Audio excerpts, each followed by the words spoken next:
अथ श्रीमद् भागवत महापुराण द्वितीय स्कंध अथ दूसरा अध्याय।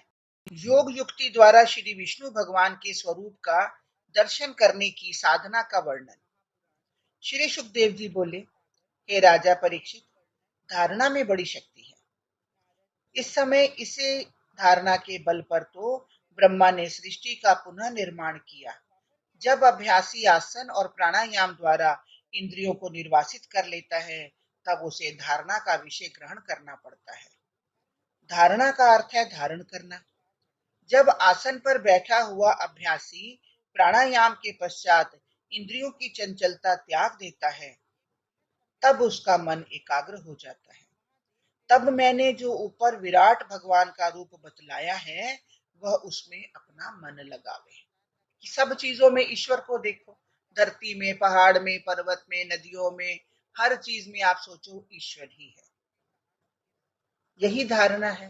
आंख बंद करते ही भगवान की झलक उसे दिखाई पड़ती है। कुछ नहीं तो प्रकाश अवश्य आता है।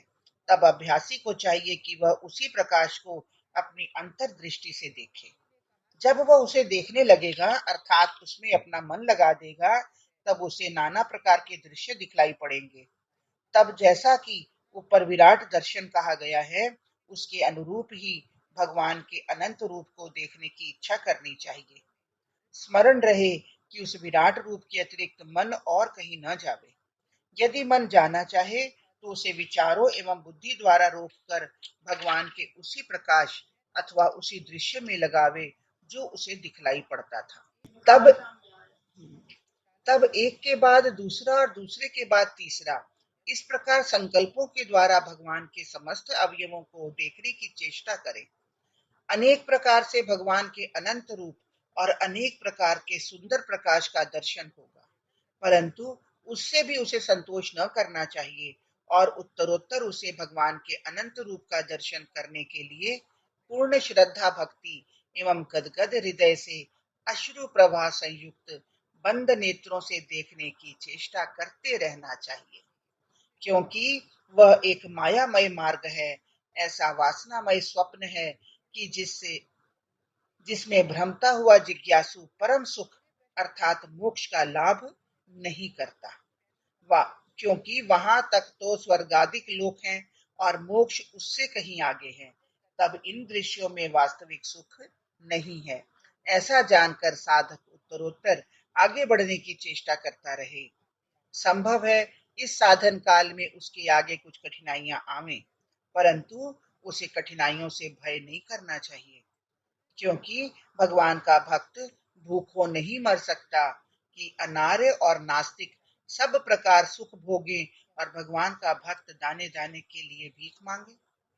फिर मोक्ष मार्ग के अभ्यासी को तो धन की चिंता ही नहीं करनी चाहिए। उसे तो चाहिए कि जितने भोग्य पदार्थ से निर्वाह हो सके उतने से ही शरीर का निर्वाह करे, और जिस भोग्य पदार्थ को प्राप्त करने में कठिनाई दिख पड़े उसमें यत्न न करे। पृथ्वी के होने पर शैया का क्या प्रयोजन, भुजाओं के होने पर तकिया का क्या प्रयोजन, भोजन के बहुत से पात्र न होने तो क्या है, भगवान ने हाथ तो दिया है। दिशाओं तथा वल्कलों के होते हुए वस्त्रों की क्या आवश्यकता है, क्या मार्ग में वस्त्रों के टुकड़े नहीं मिलेंगे।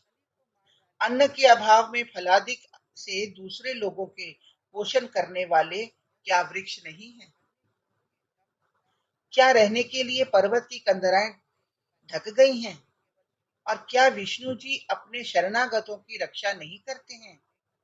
जिनके रहते और उक्त सब साधनों के प्राप्त रहने पर भी विद्वान लोग धन के दुर्मद से अंध पुरुषों की सेवा करते हैं, ऐसा अपने मन में समझकर जिज्ञासु को भगवान पर भरोसा करते हुए अभ्यास में दृढ़ रहना चाहिए। ऐसा न करके सांसारिक विषयों के लिए दीन बने रहने वाला अपने कर्मों से च्युत होकर अनेकों दुख भोगता है।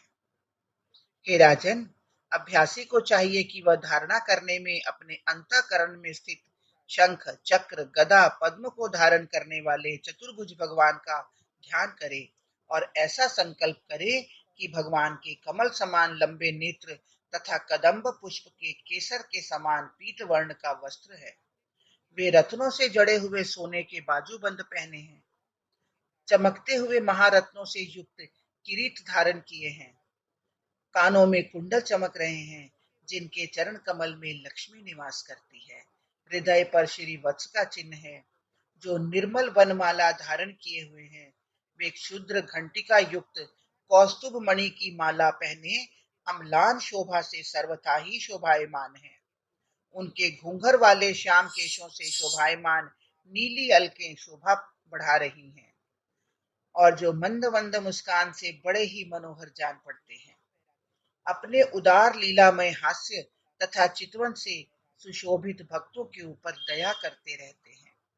इस प्रकार की भावनाओं से ईश्वर भक्त सर्वदा देखता ही रहे कि जब तक धारणा से मन निश्चल न हो जावे, तब तक इस क्रम से चलकर जब योगी इस शरीर को देखना चाहे, तब काल और देश का विचार न करते हुए वह जहां चाहे सुखपूर्वक दृढ़ आसन पर बैठकर मन सहित प्राणों को रोके। फिर अपनी निर्मल बुद्धि से मन को बुद्धि में मिलाकर बुद्धि आदिकों की दृष्टा क्षेत्र में मिलावे, और इस क्षेत्रज्ञ को शुद्ध आत्मा से मिलावे, तथा आत्मा को ब्रह्म में मिलाकर बुद्धिमान मनुष्य शांति को प्राप्त होकर कार्य से अलग होवे। जिस ब्रह्म स्वरूप में देवताओं का भी परम प्रभु काल कुछ करने के लिए समर्थ नहीं होता, तो लोक स्वामी देवताओं का तो कहना ही क्या है। ब्रह्म सत्ता सबसे परे है, उसी को योगियों ने नेति नेति कहकर गान किया है, परंतु उसी पद को प्रथम श्रेणी का अभ्यासी श्री विष्णु जी का परम पद मानकर धारणा भक्ति करते हैं। किंतु जो जन ब्रह्म तत्व में लीन, शास्त्र ज्ञानी, निर्वासनिक और दुख दौर्मनस्य आदि से सर्वथा रहित हैं, वे सिद्धासन लगाकर अपनी एड़ी से अपनी वायु को रोककर छहों स्थानों से पार कर प्राण वायु को ऊपर चढ़ाते हैं। तब वे पहले नाभि में स्थित पवन को हृदय में आरोपण करें। नाभि में जो स्थित पवन है उसको हृदय में करें, आरोपण करें, और वहां से उदान वायु द्वारा वक्षस्थल में आरोपण करें। फिर बुद्धि से विचार कर धीरे धीरे उसे अपने तालू के मूल में लावे। तत्पश्चात श्रवण, नेत्र, नासिका और मुख, इन सातों छिद्रों को मूंद कर अपेक्षा रहित योगी तालु मूल से दोनों भावों के बीच में उस श्वास को लावे। फिर वहां कुछ देर ठहर कर मस्तक ब्रह्मरंध्र को फोड़कर ब्रह्म पार ब्रह्म में प्राप्त हो शरीर और इंद्रियों का त्याग करे। यही संदेह मुक्ति कही जाती है। अब क्रम मुक्ति क्या है, इसे सुनो। हे राजन, यदि ब्रह्मा के स्थान को जाना चाहें अथवा अणिमादिक 8 ऐश्वर्य वाले सिद्धों के लोक को जाना चाहे, तो गुणों के समुदाय रूप ब्रह्मांड में सब कहीं मन तथा इंद्रियों सहित जावे।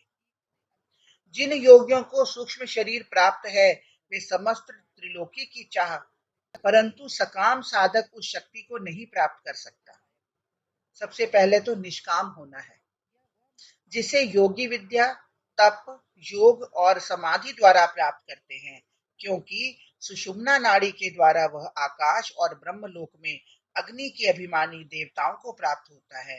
तब इस प्रकार वे निष्पाप व्यक्ति श्री विष्णु जी के शिशुमार चक्र को प्राप्त हो अति सूक्ष्म और निर्मल लिंग शरीर से ब्रह्म ज्ञानियों के उस स्थान में पहुंच जाते हैं, जो समस्त देवताओं एवं सर्वलोकों से सर्वदा नमस्कृत होता रहता है।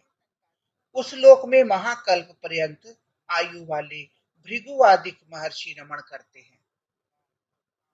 तत्पश्चात वह अनंत जी के मुख की अग्नि से जलते हुए त्रिलोक को देखकर सिद्धेश्वरों के विमानों से सेवित स्थान ब्रह्म पद को प्राप्त होते हैं। वहां पहुंचने पर शोक दुख कुछ नहीं रहता। वहां न वृद्धता है न मृत्यु। ऐसा योगी बिना परिश्रम के अग्नि रूप और जल रूप भी धारण कर लेता है।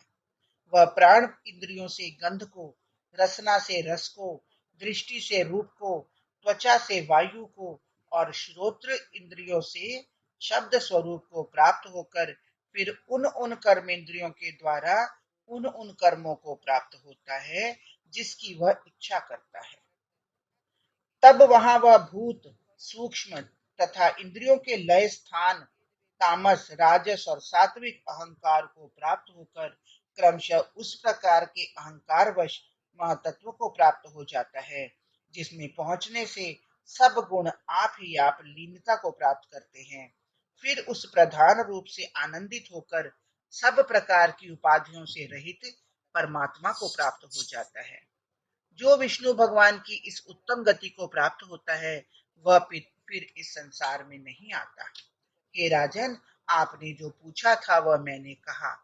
भगवान विष्णु को प्राप्त करने के लिए दूसरा उत्तम मार्ग नहीं है। इस योग युक्ति द्वारा मोक्ष की प्राप्ति हो जाती है।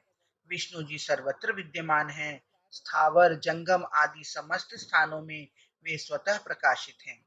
बुद्धिमान को चाहिए कि वह इन्हीं अनुमान करने वाले युक्तियों द्वारा भगवान विष्णु के रूप को देखे।